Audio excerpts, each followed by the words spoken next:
18 گھنٹے، آدھا گھنٹہ قرآن. کیا ذہن دیا ہم نے بچے کو؟ بچہ یہ نہیں سوچے گا ہمارے ماں باپ نے جس کو 18 گھنٹے دیے وہ زیادہ اہم ہے یا جس کو آدھا گھنٹہ دیا گیا وہ زیادہ اہم ہے. سوچا ہم بچوں کے ذہن میں کیا ڈال رہے ہیں؟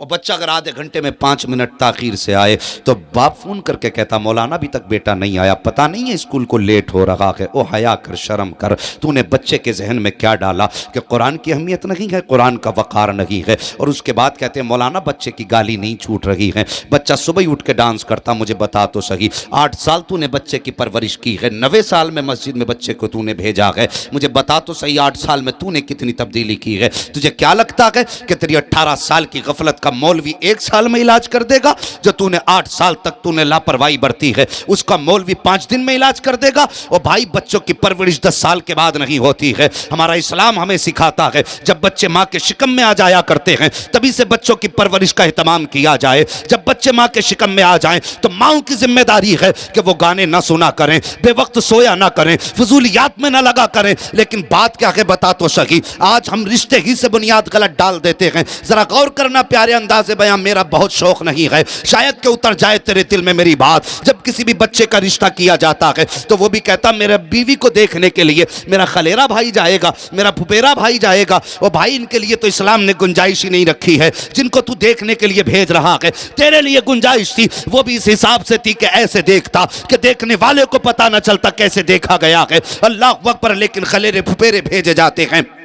جاؤ لڑکی کو دیکھ کر کے آؤ. ہمت تو دیکھو ایک لڑکی کو دیکھنے کے لیے ہمارے گھر پہ لوگ آئے. جب دیکھنے کے لیے آئے عورتوں کو دکھا دیا گیا، وہ بچی گاؤں کی تھی، ہم نے دکھا دیا بلا کر کے اپنے گھر پہ. تو لڑکے کہنے لگے اگر اجازت ہو تو ہم بھی دیکھ لیں. اللہ اکبر. اتنا کہنا تھا ہمارے والد صاحب کو آپ جانتے. جلال آیا فرمایا اٹھو اور سیدھے گھر چلے جاؤ. اب دیکھنا دکھانا نہیں، ہم رشتہ ہی نہیں کرتے. اور تمہاری نظروں کی حیا کہاں چلی گئی؟ تم کتنے بغیرت ہو گئے ہو کہ کسی کی بیٹی کو دیکھنے کے لیے دوسروں کو بھیجا جاتا ہے. اور جب بھیجنے کا خیال دیکھو لوگوں کا کیسے ہوتا ہے. کہتا اماں جی ذرا غور سے دیکھ کے آنا، اس کی آنکھیں نشیلی ہیں کہ نہیں، اس کی چال میں جادو ہے کہ نہیں، اس کی زلفیں ناگن جیسی ہیں کہ نہیں، وہ چلتی ہے تو مورنی لگتی ہے کہ نہیں. ایسا لگتا ہے بیوی دیکھنے نہیں بلکہ چڑیا گھر میں کوئی جانور دیکھنے بھیجا جا رہا ہے. تو نے 1000 حسن بتا کے اپنی ماں کو بھیج دیا. اور صاحب جب ماں کو بھیجا تھا ماں نے بھی جا کے خوب دیکھا. دیکھنے کے بعد آ کے کہہ دیا بیٹے خوب ادائیں پائی گئی ہیں، آنکھیں شرابی بھی ہیں، اس کی چال نشیلی بھی ہے،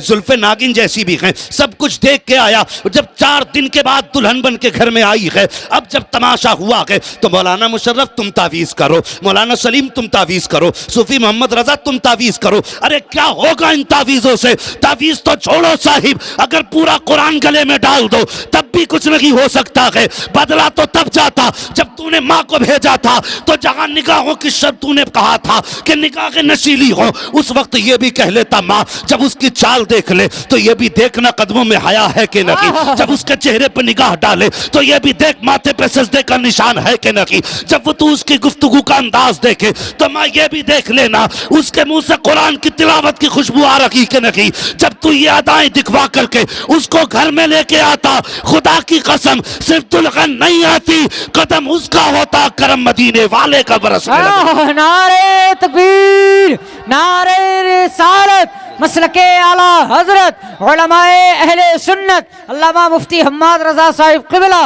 نعرہ تکبیر، نعرہ رسالت، زندہ باد زندہ باد. ہم نے بنیاد ہی غلط رکھ دی. کبھی سوچا ہم نے؟ دیکھنے خلیرے پھپیرے جا رہے ہیں، ممیرے جا رہے ہیں. ایک ہنگامہ محشر ہو تو بھولوں اس کو، سینکڑوں باتوں کا رہ رہ کے خیال آتا ہے. او بھائی ایک رات میں کسی ایک بیماری کا علاج نہیں ہو سکتا. 1000 باتیں ہیں. بس میں چاہتا ہوں اپنے اس کم وقت میں، میرا اپنا مزاج حضرت، میں اپنی تقریر کے بیچ میں شعر و شاعری بھی نہیں کرتا. میں چاہتا ہوں یہ قوم نے اتنا قیمتی وقت اپنا دیا ہے تو میرے بھائی میری باتوں کو یہاں نہیں یہاں لکھ کے لے کے جانا. میں آپ کا وقت ضائع کرنے نہیں آیا، بس کچھ بات آپ تک پہنچانے کے لیے آیا ہوں. سنیں میری بات اور ان رسموں کا بائیکاٹ کریں، ان رسموں کا بائیکاٹ کریں. پھوپیرے خلیرے آ رہے ہیں، اللہ اکبر. کیا ہم اتنے بے حیا ہو گئے؟ کیا بتاؤں آپ کو، شاید یہ فون بھی اسی طرح کے میرے ہی پاس آتے. ہاں لوگ سوچتے ہیں کہ یار یہ مولوی اس میٹر پہ گفتگو کرتا تو چلو اس سے ہی کہتے ہیں. تکلیف ہوتی ہے. ایک بچی کا فون آیا, کہنے لگی حضرت میرا تو یہ دل کرتا ہے کہ میں اب مر جاؤں. اور جانتے ہو جناب, وہ بیٹی ایک امام کی بیٹی تھی. ذرا اپنے ضمیر میں جھانکیں, فیصلہ کریں. اس ایک امام کی بیٹی. میں نے کہا کوئی زندگی میں کسی نے کوئی الزام لگایا؟ کہنے لگی کوئی الزام نہیں. میں نے کہا پھر مجھ سے کیا چاہتی ہے؟ کہنے لگی میں اپنا بھائی مان کے آپ سے کہہ رہی ہوں کہ ہو سکے تو زندگی میں میرے لیے کوئی ایسا رشتہ تلاش کرنا, بھلے وہ غریب ہو لیکن عزت کی ایک روٹی کھلا سکے. سبحان اللہ. یہ دن بھی امت کو دیکھنے تھے. ایک بیٹی اور حافظ قرآن کی بیٹی کہتی مرنے کو کبھی کبھی جی چاہتا ہے. میں نے کہا بہن بتا تکلیف کس بات کی؟ کہنے لگی جو بھی دروازے پہ آیا کسی نے 10 لاکھ مانگے, کسی نے 5 لاکھ مانگے, میرے باپ کی اوقات نہیں 10 لاکھ دے سکے. اور باپ بیٹی کا چہرہ دیکھ کر کے وقت سے پہلے بوڑھا ہو گیا. کب بدلیں گے ہم اپنے آپ کو؟ مجھے بتاؤ تو صحیح. آج سماج میں یہ برائیاں نہیں ہیں, یہ خرابیاں آج سماج میں نہیں ہیں. جب بچیاں خود کہنے لگے کہ مرنے کو جی چاہتا ہے تو میں کہتا ہوں ایسی قوم کو بغیرتی کے ساتھ مر جانا چاہیے. اور یار کسی کے دیے سے بھلا نہیں ہوتا, بھلا تبھی ہوتا جب پیدا کرنے والا دیا کرتا ہے. بے شک. ہاں, اور اس کے ذمہ دار لڑکے والے نہیں, لڑکی والے بھی ہیں. جہاں ذرا سی ڈگری دیکھی پہلے ہی کونی ماننی شروع کر دی پڑوسی کے, رشتہ کرا تو 10 لاکھ دیں گے. ہاں حضرت جی یہ سچی بات ہے. جہاں ذرا سی ڈگری ہاتھ میں آئی, بچے نے بھلے ہی 5 دن ہاسپٹل میں گزارے ہوں, الٹی سوئیاں لگا رہا ہو. کرونا میں ڈاکٹر صاحب کئی ڈاکٹروں نے مریض مار ڈالے. جب دیکھا سیزن گرم ہے, 1 مہینہ پریکٹس کر کے دکانیں کھول لی. اب یہ ڈاکٹر صاحب بیٹھے, ڈاکٹر اسرائیل صاحب, یہ میرے بہت قریبی, میں ان کو بڑا بھائی مانتا ہوں. تو یہ بتائیں گے کہ ایک ایک سوئی کے لیے بڑے تجربے کی ضرورت ہے. بندے دے گھوپم گام, کسی کا کندھا پک گیا, کسی کا کولا پک گیا, لے دھڑا دھڑ چل رہی ہے. یہ مزاج ہے ہمارے. اور جب دیکھا اللہ سوئی سنبھال لیا تو کہہ رہا 5 لاکھ دلوا دو, لڑکی کرا دو. اور پھر کہہ رہے زمانہ خراب آ گیا. یہ مزاج ہمارے.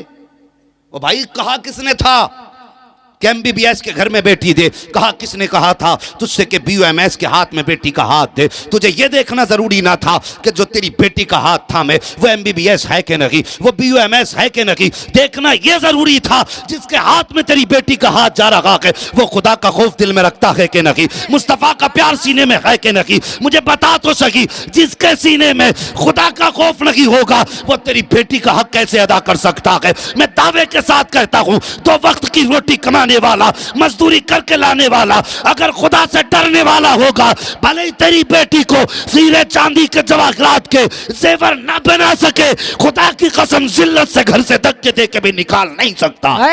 سبحان اللہ, سبحان اللہ, زندہ باد, زندہ باد. ایسے رشتے تلاش کیوں نہیں کرتے؟ تمہاری بھی تو چونچیں اٹھی پڑی ہیں اوپر کو. داماد بھی ہمیں چاہیے, بے برابری کا دیکھ, بیٹی کے ہاتھ پیلے کر دے. اسی تلاش کے چکر میں بیٹیوں کے بال سفید ہو گئے کہ دماغ ٹکر کا نہیں مل لیا, کیا گولی چلا گا؟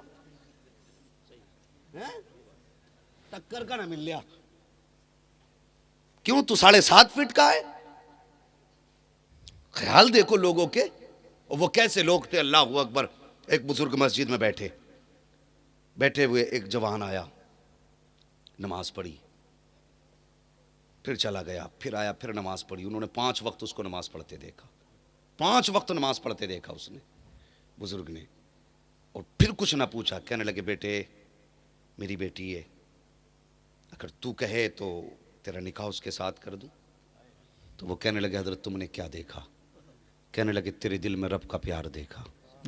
سبحان اللہ. بس اس ادا پہ میں تجھے بیٹی دینا چاہتا ہوں. حضرت آپ میرے بارے میں جانتے نہیں, میں بڑا غریب ہوں. میں اگر صبح کھا لیتا ہوں تو شام کی فکر نہیں, شام کو کھا لیتا ہوں تو صبح کا پتہ نہیں ہے. کہنے لگے روزی رب کی قدرت میں ہے, بس تو بتا تو میری بیٹی سے نکاح کرے گا کہ نہیں. وہ راضی ہو گئے. اور وہ بیٹی بھی کیسے باپ کی تھی. جب آئی نا کھانا کھایا, اس نے دیکھا آدھی روٹی رکھی ہوئی ہے, اپنے شوہر سے کہنے لگی میں آپ کے گھر میں نہیں رہ سکتی, میں آپ کے گھر میں نہیں رہ سکتی. کہا کیوں؟ کہا بتائیے یہ روٹی کیوں رکھی ہے؟ کہنے لگا بیوی یہ روٹی تمہارے لیے شام کے لیے اٹھا کے رکھی. کہنے لگی جسے رب پہ اتنا بھروسہ نہ ہو کہ جس نے دوپہر کو دیا وہ شام کو بھی دے گا, اس کے گھر میں زندگی گزارنے سے بہتر ہے کہ بغیر شوہر کے زندگی گزار لی جائے. وہ بیٹیاں بھی کیسی تھیں. اور پھر جب ان کی گودوں میں بیٹے آئے نا تو کوئی صلاح الدین ایوبی بنا, کوئی محمد بن قاسم بنا, کوئی طارق ابن زیاد بنا. یہ ایسی ماؤں کے بیٹے تھے کہ جن کے دل میں رب کا پیار بھی اتنا تھا, اس پہ بھروسہ بھی اتنا ہی تھا. آج سوچتا کہ نہیں زمیندار کو بیٹی دے دوں گا تو بیٹی خوش رہے گی. جاؤ جا کے عدالتوں میں دیکھو جتنی بہویں چکر کاٹ رہی ہیں زمینداروں کی بہویں ہیں. ہاں جو فائلیں رکھی ہیں نا کچہریوں میں جا کے دیکھو امیروں کی فائلیں ہیں, کوئی غریب تمہیں چکر کاٹتے نہیں ملے گا. اور یار بھلے وہ بیوی کو 300 روپے کا سوٹ پہنائے گا لیکن عزت سے گھر میں رکھے گا, محبت سے گھر میں رہے گا. اللہ اکبر. خدا را ماحول بہتر کرو. آسمانوں پہ نہ اڑو بیٹیوں والو, اگر تمہارے ذرا سے دن سیت پہ ہیں تو پھر تم بھی نیچے منہ کر کے نہیں کھا رہے ہو. اور بیٹوں والوں کی تو پوچھو ہی مت, اللہ نے بیٹا دے دیا تو قارون شداد جیسی فکر لیے بیٹھا ہے, بس یہ چاہتا ہے اس کی جائیداد بھی اپنے باپ اس کے باپ سے اپنے نام کرا لوں. اور خدا را امت پہ رحم کرو, حضور کی امت پہ پیار کرو. فرمایا گیا جو اللہ کے بندوں پہ رحم کرتا ہے اللہ اس پہ رحم فرمایا کرتا ہے. بے شک سبحان اللہ سبحان اللہ. مزاج بدلیے اپنے.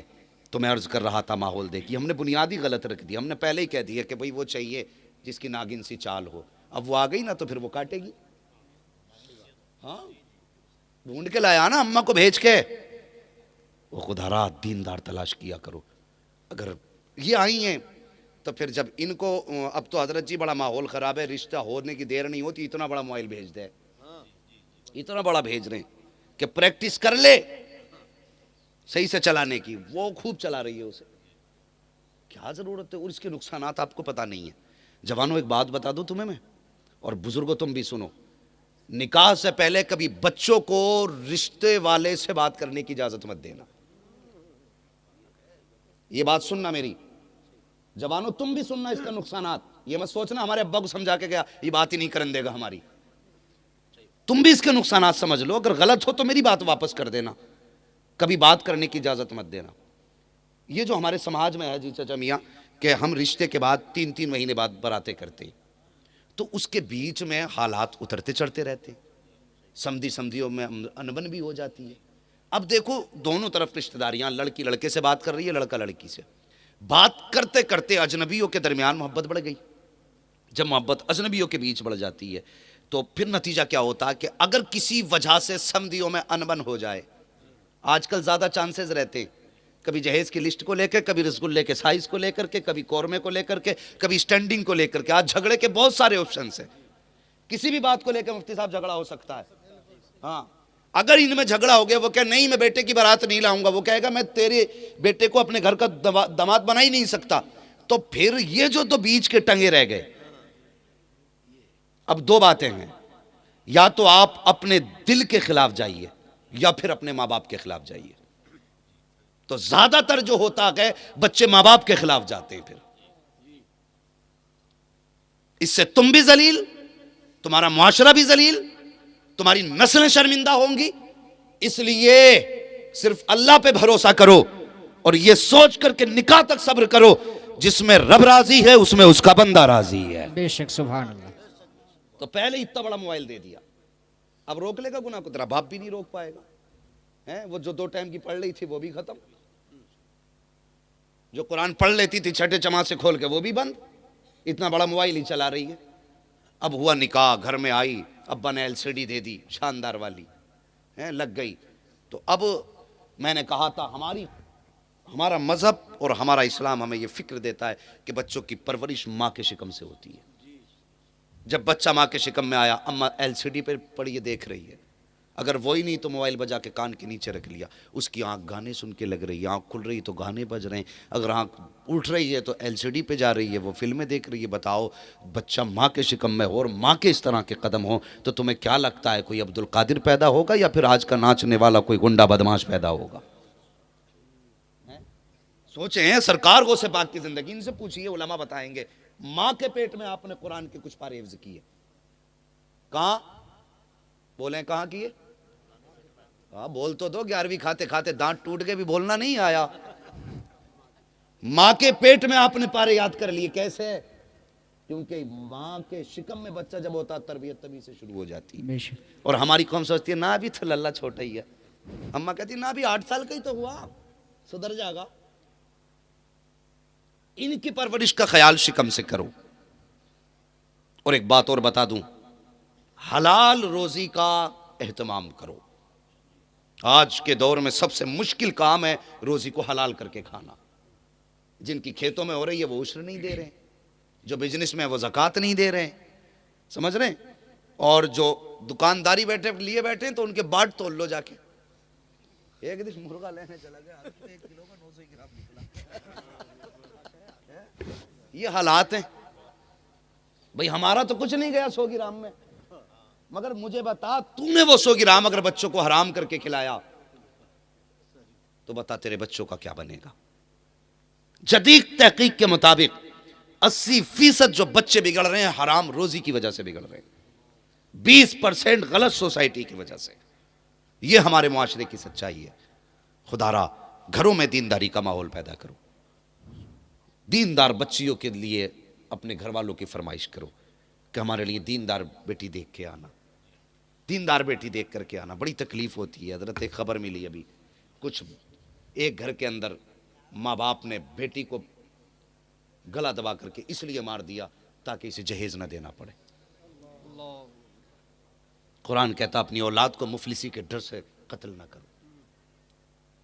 بتائیے ہم کہاں ہیں، کس جگہ ہیں، ہم کہاں جی رہے ہیں. ہم میں راز کو راز رکھنے کی وجہ سے آپ کے سامنے نام نہیں لے رہا ہوں.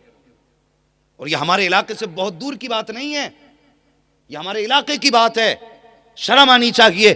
ہم بیٹیوں کو اس لیے قتل کر دیتے ہیں کہ اس کی وجہ سے ہمیں دولت دینی پڑے گی، اس کی وجہ سے ہمیں جہیز دینا پڑے گا. اور تجھے کیا پتا ہے جب کوئی بیٹی گھر میں پیدا ہوتی ہے اللہ فرماتا جا تو زمین پہ جا، میں تیرے نصیب سے تجھے بھی دوں گا، تیرے صدقے میں تیرے ماں باپ کو بھی دوں گا. تم نے اس کو قتل کر ڈالا جس کے صدقے میں اللہ تمہیں روزی دے رہا ہے، جس کے ذریعے سے خدا تمہیں روزی دے رہا ہے. اور تم اس کو سر پہ بٹھا کے رکھتے ہو جس کا اپنا معاملہ یہ ہے کہ جب بیٹا پیدا ہوتا ہے تو رب فرماتا جا اپنے لیے بھی کما، اپنے ماں باپ کے لیے بھی کما. ہماری ڈیوٹی تو یہ ہے کہ ماں باپ کے لیے بھی کمائیں، اپنے لیے بھی کمائیں. لیکن جب بیٹی پیدا ہوتی ہے ذمہ رب لے رہا ہے، تم اس کو قتل کر رہے ہو اور تم نے جانا نہیں ہے. بزرگوں نے فرمایا اگر تیرے گھر میں بے برکتی ہے، روٹی کا انتظام نہیں ہے، قرضہ سر پہ چڑھ گیا ہے، آفتوں نے دروازہ گھیر لیا ہے، فرمایا پریشان نہ ہو. اگر گھر کے اندر بیٹی موجود ہے مصلی بچھا دے، 2 رکعت نماز ادا کر، اس کے بعد بیٹی کو آگے بیٹھا اور یوں ہاتھ اٹھا کہ یا اللہ اس